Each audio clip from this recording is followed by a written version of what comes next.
तर आज तुम्ही ते आंदोलनासाठी आलो, काय भावना आहे, काय सांगणार? फक्त आम्ही आमच्या हक्कासाठी इथे आलो आहे आणि आंबेडकरांचं पूर्ण विश्वामध्ये नाव आहे आणि ते कोणी वैयक्तिक अशा कुठल्या जाती धर्मासाठी त्यांनी केलं नाही. जे काही केलं तर सर्व समाजासाठी, सर्व बंधुत्वासाठी, सगळ्या भगिनींसाठी त्यांनी केलेलं आहे. हे माझं प्रकर्षानं मत आहे आणि त्याच्यासाठी आम्ही आज रस्त्यावर उतरलोत आणि त्यांचा अपमान आम्ही कदापि सहन करू शकणार नाही. अमित शहा काय मागणी करणार?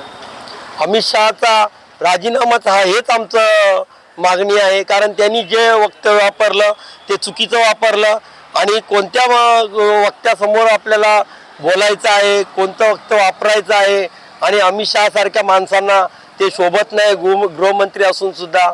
आणि त्यांनी ज्या पद्धतीनं जे शब्द वापरले ते चुकीचे वापरले आहेत आणि त्या शब्द वापरले त्या शब्दाचा आम्ही त्यांचा निषेध करत आहोत. आपलं नाव? प्रमोद जाधव.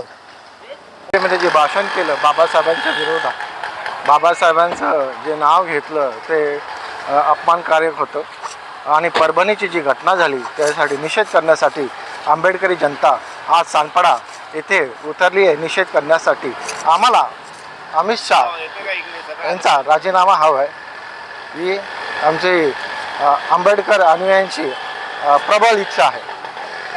बाबासाहेबांचं नाव मतांसाठी वापरलं जातं हे बरोबर आहे, पण बाबासाहेबांचं कार्य एवढं मोठं आहे त्याला आपण डावू शकत नाही आहे.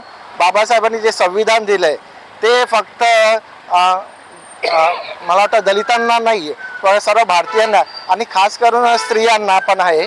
कारण ज्या वेळेस संविधान नव्हतं, म्हणजे बाबासाहेबांचं संविधान नव्हतं म्हणून ते संविधान होतं, तेव्हा स्त्रिया विधवा स्त्रिया सती जायच्या, तेव्हा कोण आलं होतं? कायदा कोणी केला होता? हिंदू कायदा जो बाबासाहेबांनी पारित केला होता. तर मला वाटतं बाबासाहेबांचं योगदान महत्त्वाचं आहे आणि पुढे जाऊन संविधान नष्ट झालं तर सर्वात मोठा हल्ला हा स्त्रियांवरतीच होणार आहे. त्यांचं स्वातंत्र्य जाणार आहे. स्त्रियांनी लक्षात ठेवा. आपलं नाव? आपलं संदीप कांबळे.